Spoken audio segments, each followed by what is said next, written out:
அன்பார்ந்த சகோதர சகோதரிகளை, இயேசு கிறிஸ்து நாமத்தினால உங்களை நான் வாழ்த்துகிறேன். இன்னைக்கு நான் என்ன சொல்ல போகிறேன் அப்படின்னா, ஒரு வேத சாட்சி வேதத்துக்காக உயிர் கொடுத்தவரை பற்றி பேச போகிறோம். நம்ம இந்தியாவில் இரத்த சாட்சியாக மரிச்சவரவர், அவரை பற்றி இன்னைக்கு நம்ம இந்த வீடியோவில் பேச போகிறோம். என்னன்னாக்கா, நம்ம ஆண்டவராகிய இயேசு கிறிஸ்து இந்த பூமியில் ஊழியம் செய்யும் பொழுது யோவான் ஸ்நானகனும் ஊழியம் செஞ்சார் இல்லையா? அப்போது யோவான் ஸ்நானகன் ஊழிய காலத்தில் அவர் இயேசுவை குறித்து வழியை ஆயத்தப்படுத்துங்கள் அப்படின்னாலும் அவர் நற்செய்தி அறிவிக்கிறார். பரலோக ராஜ்யத்தை குறித்து அவர் அறிவிக்கிறாருமா. மனம் திரும்புங்கள், அடிமரத்தில் கோடாரி வைக்கப்பட்டாயிற்று, நற்கனி போடாத மரமெல்லாம் வெட்டுண்டு தீயில் போடப்படணும் யோவான் ஸ்நானகன் பிரசங்கம் பண்ணுறாரு. ஸோ இந்த யோவான் ஸ்நானகன் ஒரு தீர்க்கதரிசி. இவர் தீர்க்கதரிசியாக இருக்கிறதுனால இவர் தீர்க்கதரிசிங்க எப்பவுமே மற்றவங்கிட்ட குற்றம் இருந்துச்சுன்னா கண்டிப்பாக அதை சுட்டி காட்டுவாங்க. தீர்க்கதரிசிங்க எதுக்குமே பயப்பட மாட்டாங்க, சுட்டி காட்டுவாங்க.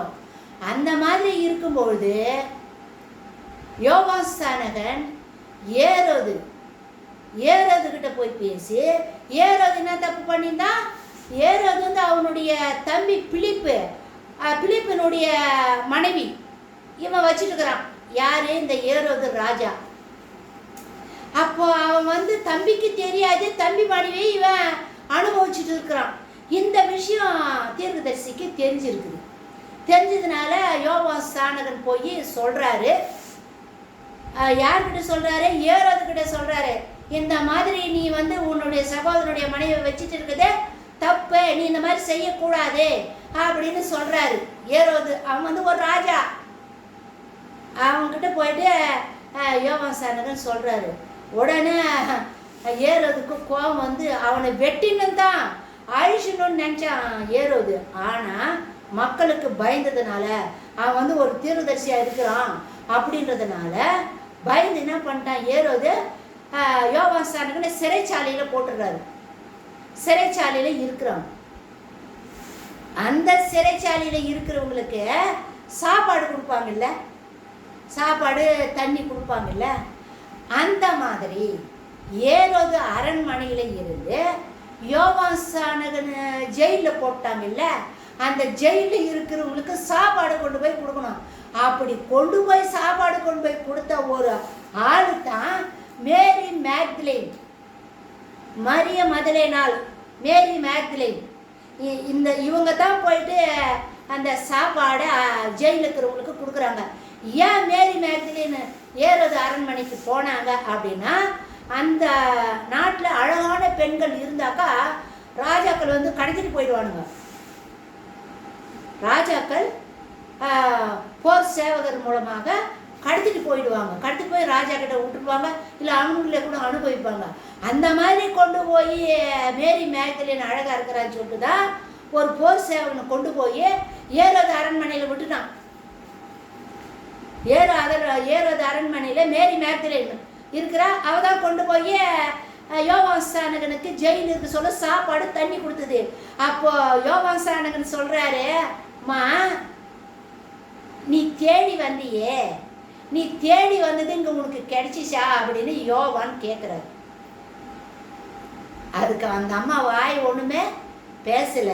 நீ தேடி வந்தது அப்படின்னா, இந்த மேரி மேக்தலேன் எதுக்கு தேடி வந்தனா, ஒரு ஆணுடைய உண்மையான அன்புக்காக தேடி ஏங்கி கொண்டு இருந்தவா. யாரு? இந்த மேரி மேக்தலேன். அவதான் நம்ம ஆண்டவருடைய பாதத்தை பரிமள தைலத்தை ஊற்றி கழுவி சுத்தம் பண்ணி தன்னுடைய கூந்தலால துடைக்கிறான். அந்த பரிமள தைலத்தை மேலே ஊத்துறான். இந்த மேரி மேக்தலேன் தான். இவகிட்ட இருந்து தான் 7 அசுதாவி ஆண்டவர் ஓட்டினாரு. சரி, இதுக்கப்புறம் இவ எப்படி ஏரோது அரண்மனைக்கு வந்தா, இவங்க வாரிசு, இவங்க குடும்பம் என்ன பின்னணி, யுத்த காலத்தில் எல்லாம் என்னென்ன, அதெல்லாம் இன்னொரு வீடியோவில் நான் உங்களுக்கு சொல்கிறோமோ. இப்போ அப்படி இருந்த யோவான் ஸ்நானகனை ஏரோது ராஜாவினுடைய பிறந்த நாள் வரும்பொழுது யோவாசானுடைய தலையை வெட்டி கொடு எனக்கு சொல்லிட்டு அந்த ஏரோதனுடைய மனைவி சொல்கிறா பொண்ணுனாவோ பெத்த பொண்ணு இல்லை, மேரி மேக்தலின் மாதிரி நிறைய பேர் அந்த அரண்மனையில் இருக்கிறாங்க. அந்த ஒரு பெண்ணு பேர் தான் சலோமி. இந்த சலோமின்ற பெண்ணு தான் நடனம் ஆடி எல்லாரையும் சந்தோஷப்படுத்தினால ஏரோது ராஜா சத்தியம் பண்ணுறாரு, நீ கேட்டதை நான் கொடுப்பேன்னு சொல்லும்போது இனத்தமா கேட்கறது அப்படின்னு யோவான்சானுடைய தலையை கேளு அப்படின்னும் போது யோவான்சானுடைய தலையை, ஆனால் ஏரோது பயந்தான் தான், என்ன பண்ணுறது, சத்திய பிரமாணம் சத்தியம் கொடுத்துட்டுமே செஞ்சு தானே ஆகணும்னு சொல்லிட்டு தலையை இதில் போய் சிறைச்சாலையில் போய் தலையை வெட்டி எடுத்துக்கிறதுக்கு கட்டளை கொடுக்குறான். அந்த நேரத்தில் அந்த இடத்துல கூட இந்த மேரி மேக்தலின் வந்து ஃபைட் பண்ணியிருக்கிறாங்க, வேணாம் அவர் தலையை நீங்கள் வெட்டக்கூடாது அப்படின்னு. அந்த இடத்துல அந்த ஏரோது அரண்மனையில் மேரி மேக்தலின் சண்டை போட்டுருக்குறாங்க யோவான்சானுக்காக. அவரை நீங்கள் இந்த மாதிரி தலையை எடுக்கக்கூடாது அப்படின்னு. என்ன பண்ணுறது, அரசாங்கம் ராஜா கட்டளை போட்டதானே, தலையை வெட்டி கொண்டு போய் கொடுத்துட்டாங்க. ஏன் இதை நான் சொல்கிறேன்னா, யோவான்சானுக்கு வந்து சத்தியத்தை சொன்னார். அந்த ஏரோதனுடைய பாவத்தை சுட்டி காட்டினால தான் ஜெயிலில் போட்டாங்க. ஜெயிலில் போட்டு இருக்கிறவங்களுக்கு அந்த மனைவிக்கு தெரிந்து இவன் வந்ததுனால தானே நம்மளை இந்த மாதிரியெல்லாம் பார்த்து சுட்டி காட்டுறான், முன்ன இவனை ஒழிச்சு கட்டின்னு சொல்லிட்டு அந்த பிலிப்பினுடைய பொண்டாட்டி மனைவி ஏரோதனுடைய ஒப்பாட்டி அவள் சொல்கிறதுனால தான் தலை வெட்டி கொண்டு போய் கொடுத்துட்டாங்க. பாவத்தை சுட்டி காட்டுறதுனால யோவான்சானகன் தலை சிறைசேதம் செய்யப்பட்டார். இது வந்து நம்ம ஆண்டவராகிய இயேசு கிறிஸ்து இந்த பூமியில் ஊழியம் செய்யும் போது நடந்த நிகழ்ச்சி. இது உண்மை நிகழ்ச்சி. இதே மாதிரி தான் நம்ம இந்தியாவில் கூட ஒரு நற்செய்தியாளர் இயேசு கிறிஸ்துவை பற்றி நற்செய்தி அறிவிக்கிறதுக்கு வந்த ஒரு வெளிநாட்டுக்காரர், அவர் எந்த நாடுன்றது எனக்கு தெரியல, மறந்துட்டேன். ஆனால் அவர் வெளியிலேருந்து வந்தவர். அவர் நம்ம இந்தியாவில், அதுலேயும் முக்கியமாக தமிழ்நாட்டில் வந்து நற்செய்தி அறிவிக்கிறார் அவர். அந்த மாதிரி நம்ம தமிழ்நாட்டில் நற்செய்தி அறிவிக்கும் போது நம்ம இப்போ தமிழ்நாட்டில் மாவட்டம் இருக்குது இல்லையா, 17 மாவட்டமாக 18 மாவட்டமாக நம்ம தமிழ்நாட்டில் இருக்குது. அது எத்தனைன்னு தோராயமாக சொல்ல முடியல, என்னால் 17க்கு மேலே இருக்கும் மாவட்டம். ஒவ்வொரு மாவட்டத்துக்கும் ஒரு கலெக்டர் இருக்கிறார் இல்லையா, அந்த மாதிரி அந்த காலத்தில் நம்ம இந்தியாவில் நம்ம தமிழ்நாட்டில் மாவட்டமெல்லாம் அந்த மாவட்டத்துக்கு ஒரு ராஜா இருப்பான். அந்த ராஜா வந்து அந்த மாவட்டத்தை ஆளுகை செய்வான். எப்படி கலெக்டர் வந்து அந்த மாவட்டத்தை ஆட்சி செய்கிற பொறுப்பெல்லாம் எப்படி அவர்கிட்ட இருக்குதோ, அதே போல் ஒவ்வொரு மாவட்டத்தில் இருக்கிறவங்களுக்கும் ஒரு ராஜா. அந்த மாதிரி நம்ம தமிழ்நாட்டில் சிவகங்கை மாவட்டத்தில்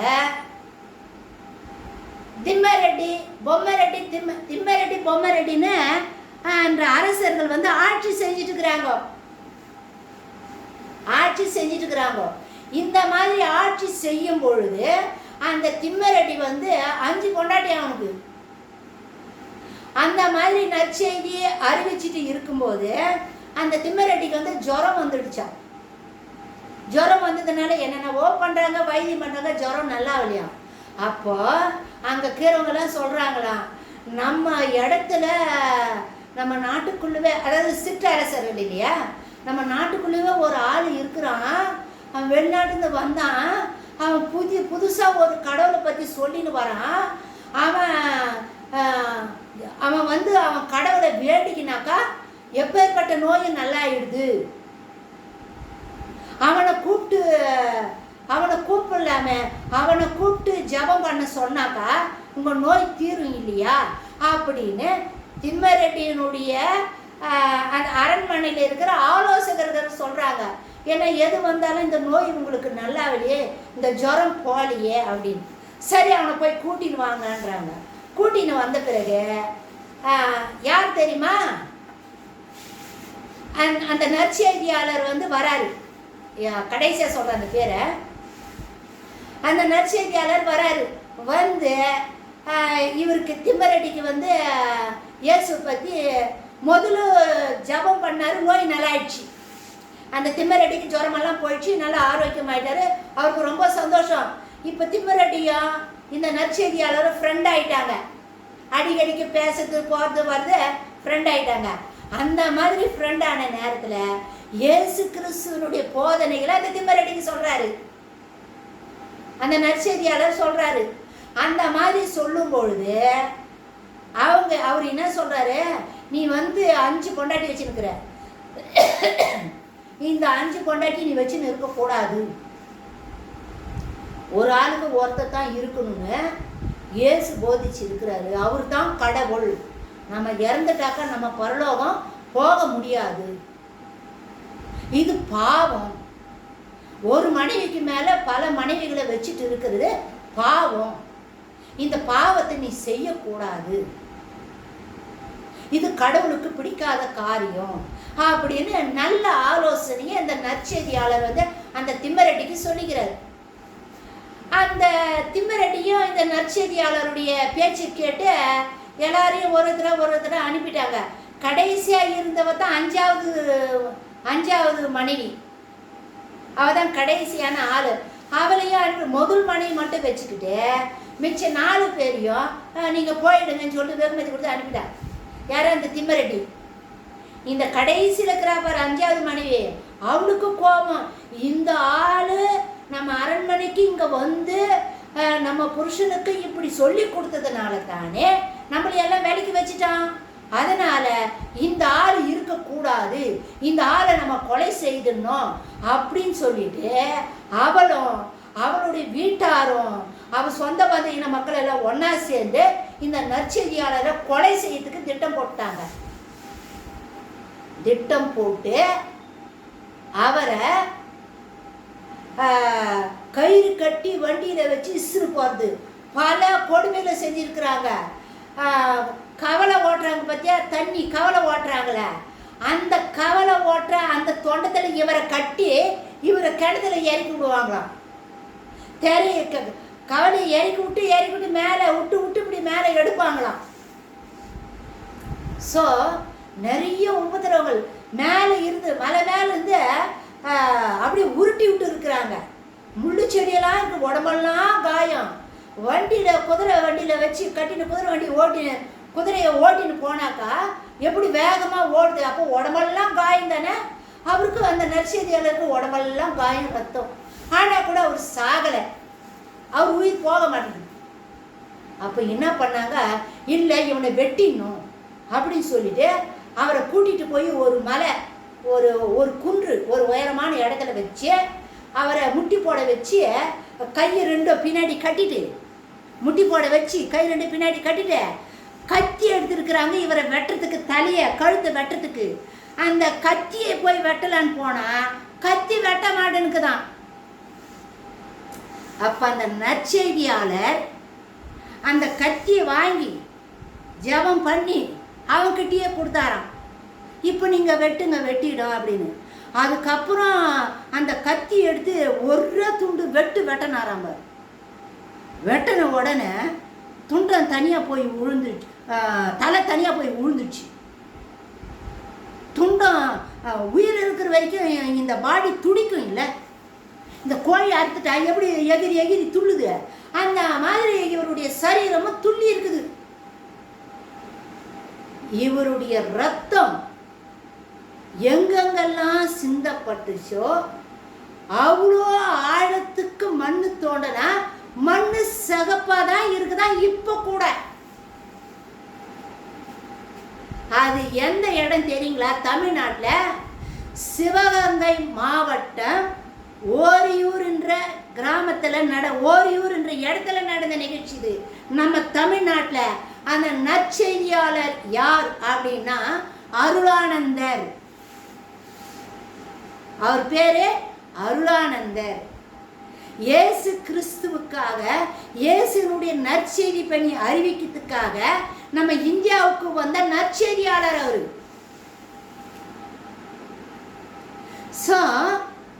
அவர் என்ன பண்ணாரு, அந்த ராஜா கிட்ட, திம்மரெட்டி ராஜா கிட்ட, நீ இந்த மாதிரி பல பெண்களை மனைவியாக வச்சுட்டு இருக்குது தப்பு, தவறை சுட்டி காட்டினார், பாவத்தை சுட்டி காட்டினார். அதனால அவருக்கு கிடைச்சது என்ன? மரணம்.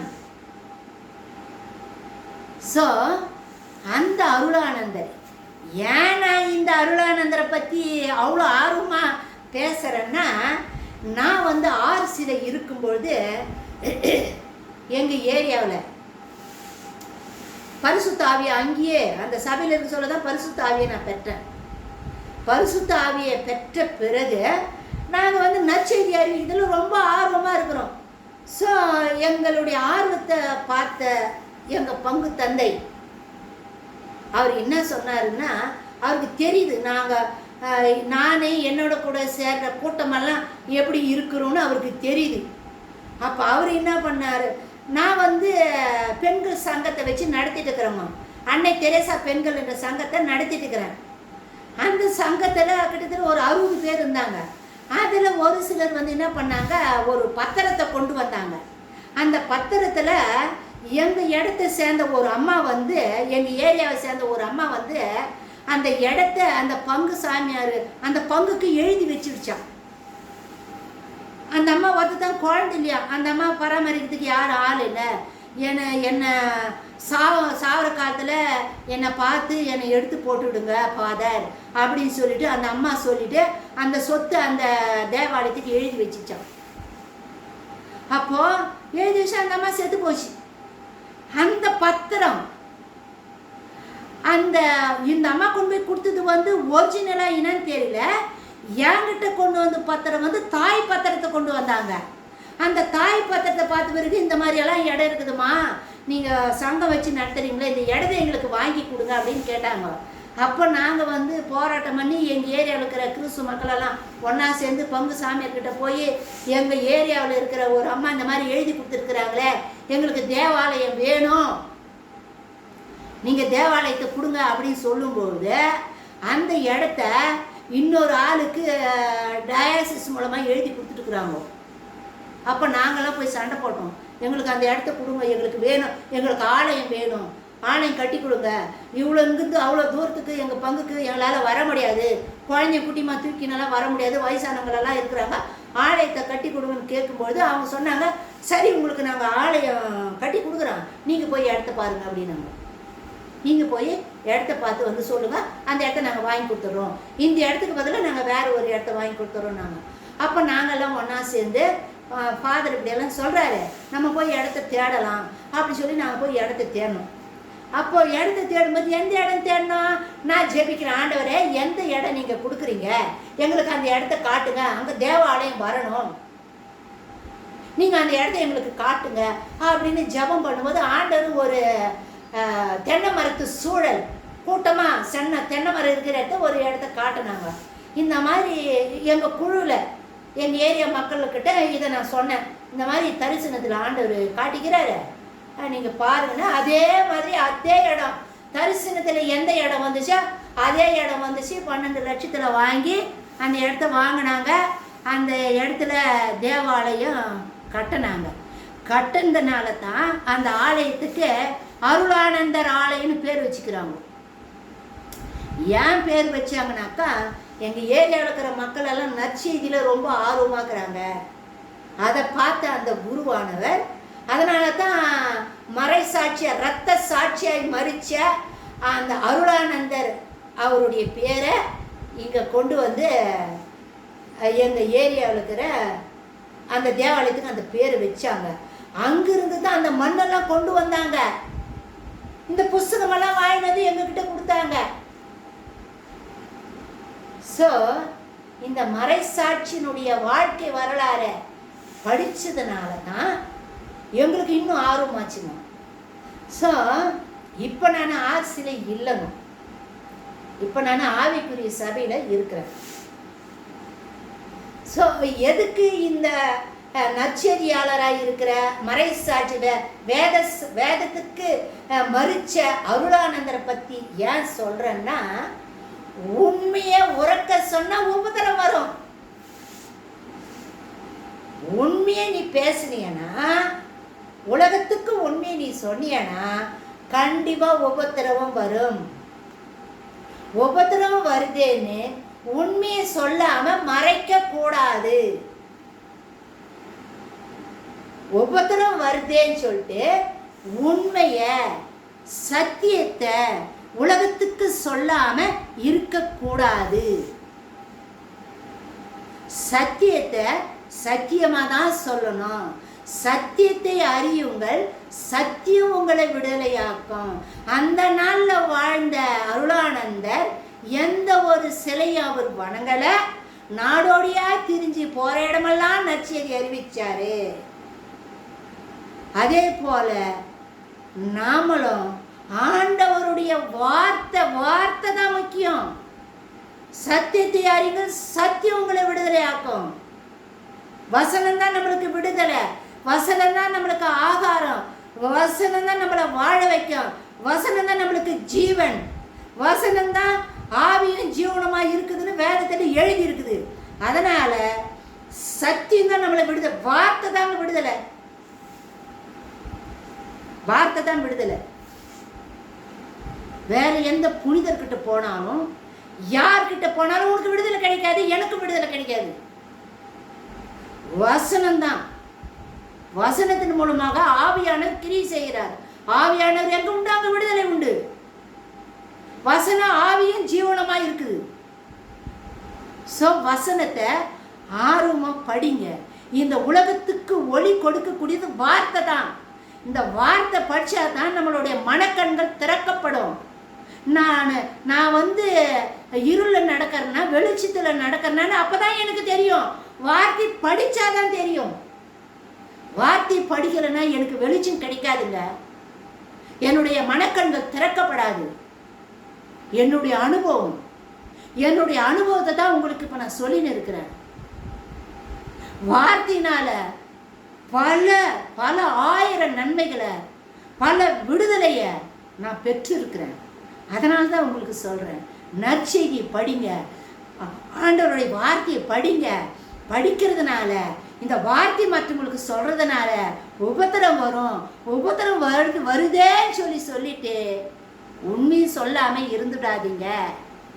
சத்தியத்தை சொல்லாம இருக்காதீங்க. ஆண்டவரை பத்தி சொல்லாம இருக்காதீங்க.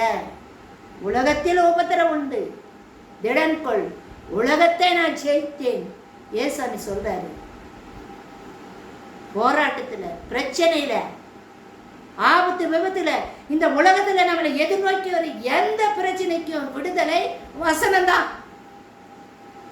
வேற எதுவுமே விடுதலை கிடையாது, வசனம் தான். சத்தியத்தை அறியுங்கள், சத்தியம் உங்களை விடுதலையாக்கும். ஸோ இந்த செய்தியை மற்றவங்களோடு கூட ஷேர் பண்ணுங்க. வேதத்தை ஆர்வமாக படிங்க. ஏனோ தானே படிக்கூடாது, ஆர்வமாக படிங்க. ஆண்டவர் உங்களோடு கூட பேசுவார், வார்த்தை மூலமாக பேசுவார். அந்த வார்த்தையை தியானிக்கும் பொழுது பல வெளிப்பாடுகள் வரும். அந்த வெளிப்பாட்டின் வழி ஆண்டவர் உங்களோடு கூட பேசுவாருங்க. ஆண்டவர் எல்லாரும் கூட பேசணும்னு தான் விரும்புகிறாரு. நம்ம பேசினா தானே அவர் நம்மளோட கூட பேசுவார். ஸோ அடுத்த வீடியோவில் நம்ம சந்திக்கலாம். லைக் பண்ணுங்கள், சப்ஸ்கிரைப் பண்ணுங்கள். மாரநாதா.